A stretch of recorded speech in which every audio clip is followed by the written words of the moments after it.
आप देख रहे हैं TNB।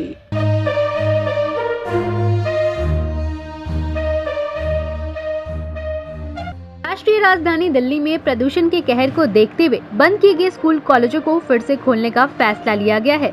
वहीं 29 नवंबर से राजधानी के स्कूल कॉलेज दोबारा खोल दिए जाएंगे।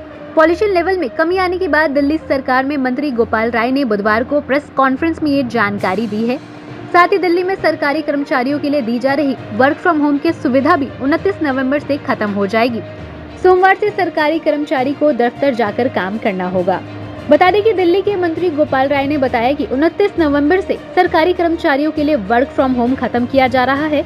लोगों को सुझाव है कि वो पब्लिक ट्रांसपोर्ट का ही इस्तेमाल करें। पॉल्यूशन की समस्याओं पर रिव्यू बैठक करने के बाद मंत्री गोपाल राय ने प्रेस कॉन्फ्रेंस को संबोधित किया। उन्होंने कहा, पिछले 3 दिनों में दिल्ली में प्रदूषण की स्थिति लगातार सुधर रही है।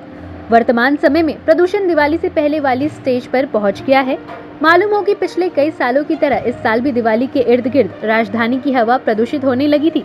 हालांकि पिछले कुछ दिनों में लगातार सुधार आ रहा है। इसके साथ ही गोपाल राय ने ये भी जानकारी दी कि 3 दिसंबर तक ट्रकों की एंट्री पर रोक जारी रहेगी। हालांकि CNG और ई वाहनों को इसमें छूट दी गई है।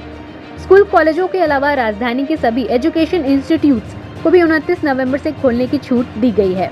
गौरतलब है कि सुप्रीम कोर्ट में लगातार राजधानी के प्रदूषण को लेकर सुनवाई हो रही है। कोर्ट ने केजरीवाल सरकार के साथ साथ केंद्र सरकार को भी फटकार लगाई थी। इसके बाद दिल्ली NCR में प्रदूषण स्तर पर काबू पाने के लिए कई अहम कदम उठाए गए थे।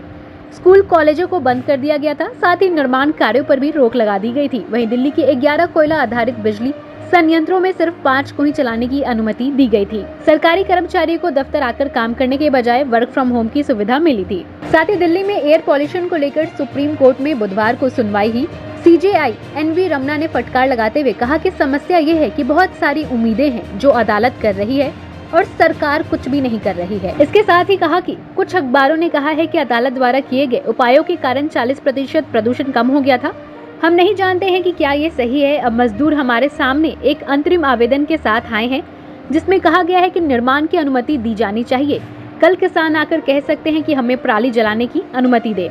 इसके साथ ही CJI ने आगे कहा कि प्रदूषण में कमी आ रही है, लेकिन फिर भी हम इस मामले को बंद नहीं करने जा रहे हैं। इस पर सुनवाई जारी रखेंगे और निर्देश देंगे। वर्तमान समय में AQI 381 पर है। आपका आंकड़ा 290 शायद सही नहीं है। भले ही कम पॉल्यूशन हो, लेकिन ये फिर भी गंभीर हो सकता है। हमारे नए अपडेट्स पाने के लिए हमारे चैनल को सब्सक्राइब करें और बेल आइकन पर क्लिक करें। साथ ही हमारे वीडियोस को लाइक और शेयर करना ना भूलें।